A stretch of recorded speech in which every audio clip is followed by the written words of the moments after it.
Informasi pertama pemirsa, Partai Republik di Senat Amerika Serikat pada Selasa 22 Juni memblokir RUU Reformasi Pemilu yang menurut Demokrat sangat penting untuk demokrasi dengan alasan bahwa hal itu melanggar hak-hak negara bagian. Pemungutan suara garis partai kurang dari ambang batas 60 suara yang diperlukan untuk memajukan sebagian besar undang-undang di bawah aturan Senat.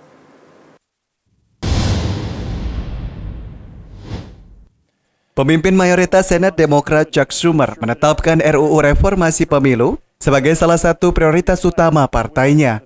Ia mengatakan RUU itu tidak mengimbangi gelombang tindakan yang disahkan oleh legislatif negara bagian yang dikendalikan oleh Partai Republik dan memberlakukan batasan baru pada pemungutan suara. We have a responsibility to ensure that every American's voice is heard and that our elections reflect the will of the people.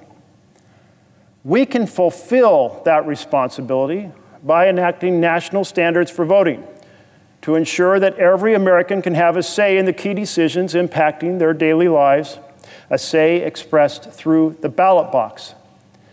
That ballot box is the beating heart of our republic, and those who seek to erect barriers to citizens having access to it are committing a crime against our democracy. We have to stop that criminal action against the rights of Americans.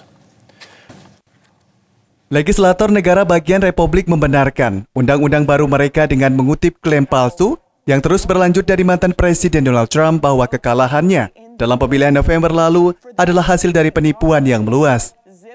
Klaim tersebut ditolak oleh banyak pengadilan, otoritas pemilihan negara bagian, dan pemerintahan Trump sendiri. Senator Joe Manchin dari West Virginia telah mendorong kesepakatan bipartisan, bahkan menawarkan versi alternatif dari RUU yang tidak terlalu luas jangkauannya. Namun, ia gagal membujuk seorang Republikan untuk melakukan debat tentang tindakan itu. Mengantisipasi kegagalan dalam pemungutan suara, beberapa Demokrat sudah mendiskusikan strategi alternatif untuk mengekang upaya Partai Republik yang mengembalikan beberapa akses diperluas pada pemilihan 2020 untuk memberikan suara. Pemimpin mayoritas Dewan Demokrat Steny Hoyer mengatakan kemungkinan hasil Senat akan menjadi bukti dramatis mengapa filibuster perlu dimodifikasi.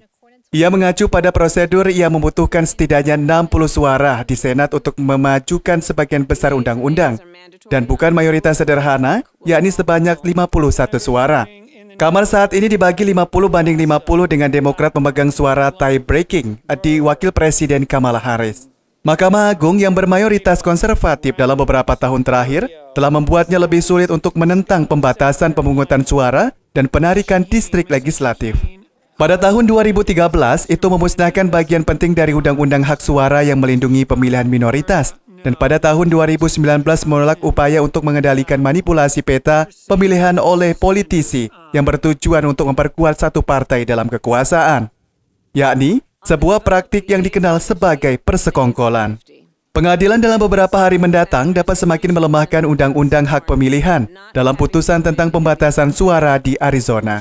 Dari Amerika Serikat, kontributor Nusantara TV melaporkan.